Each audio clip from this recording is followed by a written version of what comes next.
रात का पिछला पहर था। शहर की रोशनियां बुझ चुकी थीं, मगर एहसन के दिल में जलता इस्तराब का चिराग बुझने का नाम नहीं ले रहा था। वो नर्म और नाजुक सा लड़का जिसे दुनिया कामयाब कहती थी, अच्छा बिजनेस, गाड़ी, शोहरत, दोस्त, मगर अंदर कहीं एक खला, एक खामोश चीख उसकी रूह को चीर रही थी। सब कुछ है मगर कुछ भी नहीं। एहसन ने आईने में खुद को देखा। आंखों में चमक थी मगर दिल खाली था। एक दिन वो शहर के शोर से तंग आकर चल पड़ा, किसी ऐसी जगह की तरफ जहां शायद खामोशी उससे बात करे। पहाड़ों के दामन में दरिया के किनारे चलते चलते वो एक पुराने बोसीदा दरख्त के नीचे आ बैठा।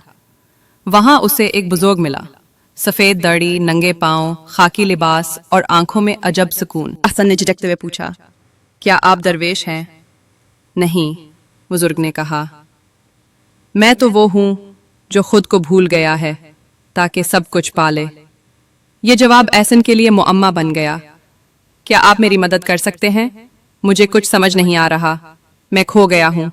दरवेश ने एक छोटा सा प्याला एहसन को दिया, इसमें पानी भरो, लेकिन रास्ते में एक कतरा भी ना गिराना। एहसन वो प्याला लेकर पूरे जंगल में घूमा। इसे किसी दरिंदे का खौफ न रहा, न प्यास न भूख। वो बस इस बात में मगन रहा कि पानी ना गिरे। जब वो वापस आया तो दरवेश ने पूछा, बताओ जंगल की खूबसूरती कैसी लगी? एहसन ने कहा, मैंने तो कुछ देखा ही नहीं, बस पानी बचाकर रखने में मसरूफ रहा। दरवेश मुस्कुराया, बस यही तुम्हारी जिंदगी है। तुम्हारी आंखें सिर्फ दौलत, इज्जत, शोहरत के प्याले पर हैं। हुस्ने कायनात, खुदा की निशानियां और दिल की आवाज सब तुमने खो दी है। एहसन के दिल में सवालों का तूफान था। क्या मुझे सब कुछ छोड़ देना होगा? क्या दुनिया की कामयाबी गलत है? दरवेश ने कहा, नहीं, दुनिया को छोड़ना नहीं, बस उसमें खो जाना नहीं। कामयाबी बुरा नहीं, मगर वो कामयाबी जो रूह को मार दे, वो जहर है। एहसन की आंखों में आंसू आ गए। शायद उसने पहली बार किसी ने उसकी असल प्यास को पहचाना था। एक दिन दरवेश ने एहसन को कहा, अपने नफ्स को आईने में देखो। एहसन ने अपने सामने एक साफ पानी की झील देखी।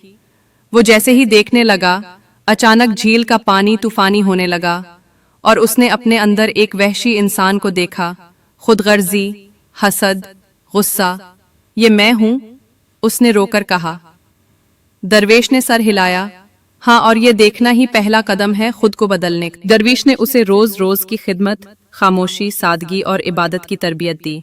एहसन ने अपने हाथों से जमीन पर काम किया, बूढ़ों की खिदमत की, बच्चों को पढ़ाया। हर रात वो खामोशी से दरवेश के कदमों में बैठता। वो कुछ न कहता, बस सुनता रहता। एक दिन दरवेश ने कहा, याद रखना, तुम वापस जाओगे, दुनिया फिर से तुम्हें खींचेगी, लेकिन अगर तुमने खुद को पहचान लिया तो दुनिया तुम पर काबू नहीं पा सकेगी। एहसन खामोश रहा। उसके दिल में खौफ भी था और उम्मीद भी। दरवेश बीमार पड़ गए। एहसन ने उनकी तीमारदारी की, दिन रात उनके साथ रहा। एक दिन दरवेश ने कहा, वक्त आ गया है, मैं जा रहा हूं। एहसन फूट फूट कर रो दिया। दरवेश ने उसे गले लगाया, मेरे बेटे, तू अब खुद दरवेश है, अब किसी को तू रास्ता दिखाएगा। एहसन वापस शहर आया, मगर अब वो वही इंसान ना रहा। उसने फलाही इदारा बनाया, गरीब बच्चों को तालीम दी, बीमारों की खिदमत की।